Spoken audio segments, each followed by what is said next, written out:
This is the bit you've got to get moving. Really bad putters don't move that nearly enough, and then they have to start hinging the wrists and start bashing it. Well, that's pretty good. That might even go. Hi, Jeremy here with another shot from the golfing curriculum. Today we're talking about the really long putt, and made especially difficult by this huge step in the slope. So when golfers confront this green, they're faced with a big slope. It's a two-tiered green, the pin's at the back today, and very often they make the mistake of either not getting up the slope and the ball rolls back, or they think, right, I'm not leaving it short, and they hit it way too hard. Well, there are only three things really that are going to make any difference for the distance that you hit it. Number one, contact with the ball, and to make sure that you get good contact, I'd put the ball slightly forward of middle. I think 1/3 to 2/3 is a really great rule. So your head slightly behind the ball, the angle of attack then will be level, which is exactly what we want. Not down. If you put the ball in the middle, you'll be too much down. If you put it too far forward, you'll swing up and hit the top. So that's the first thing. That's good too, I think. Yeah. Second thing is how hard you hit it, the rhythm of your stroke, whether you bash it really hard or hit it really softly. I always see with people who struggle with this, they've got a completely different rhythm uphill and downhill. My suggestion is use your downhill rhythm on every putt. So you've got a consistent rhythm, consistent tempo. They call it a pendulum stroke after all. Speed. And the last thing, and perhaps the most important, is vary the length of your backswing. So that becomes the only thing that governs how far the ball goes. Once we do that, we can start measuring. Now I've got a 15-yard putt here up a slope.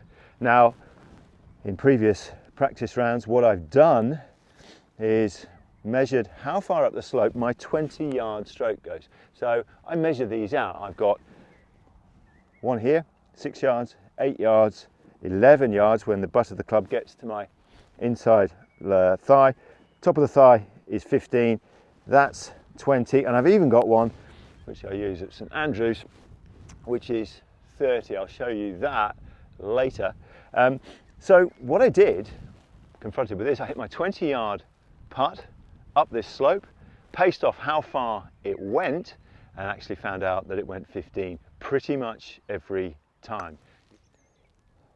So this is a 15-yard putt. Normally for 15 yards on the flat, I would make this length of swing, but now I'm going to lengthen it so that it goes just that little bit better up the slope. But what I'm not going to do is hit it really hard to make sure it gets up there, or obviously take too short a backswing and have it roll back down to my feet.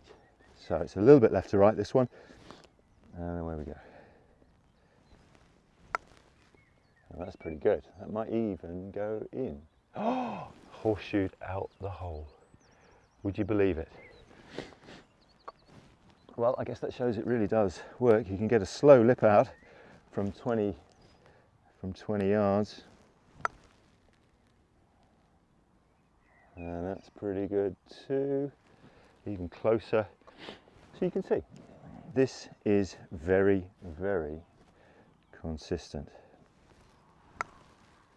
Hit that a bit harder, but might go in. Oh, another lip out. Right, I'm not going to hit the fourth. Well, I've changed my mind. I will hit the fourth ball, and I'll show you how long this stroke is. So you can see it goes miles beyond my trail foot. Yeah, the end of the putter. This is the bit you've got to get moving. Really bad putters don't move that nearly enough, and then they have to start hinging the wrists and start bashing it. You've got to get the handle of the club, this bit, moving that way. You get that pendulum motion, the shoulders start to rock, the hands don't get involved at all, and just look at the length of that swing. Again, 4 balls, all fairly easy tap-ins. So now I've moved another 9 yards back. This is 24 yards, but actually we know it's going to play 29. So do I hit it harder? No. Do I lengthen the swing? Absolutely. So now I use my 30-yard St Andrews putt with an inch taken off. You can see I can get my hand in now between the end of the club and my thigh or my hip. So now the stroke gains speed in a really controlled way. Really long swing. The one thing that you must not do with a really long putt is take a short backswing and then really accelerate. That would be a disaster because acceleration means change of speed, and if the putt is changing speed, it's not at the right speed for any length of time. That gives you absolutely no control over how far the ball goes. So here it is, a little bit left to right, up the slope, 30-yard putt, well 29 to be precise. Really long swing, and up it goes. And that is 6 inches away, first go. Not worried about how hard to hit it, I actually know. And although I've pulled that, it's going to finish exactly the right distance. The distance control is the most important thing. I'm at the proper line this time. 3 or 4 feet left of the hole. And there we go, up it goes. You really do make life ever so difficult if you don't lengthen the swing. You will not be a good long putter, and it is a massive competitive advantage to be two putting from 20, 25, 30 yards.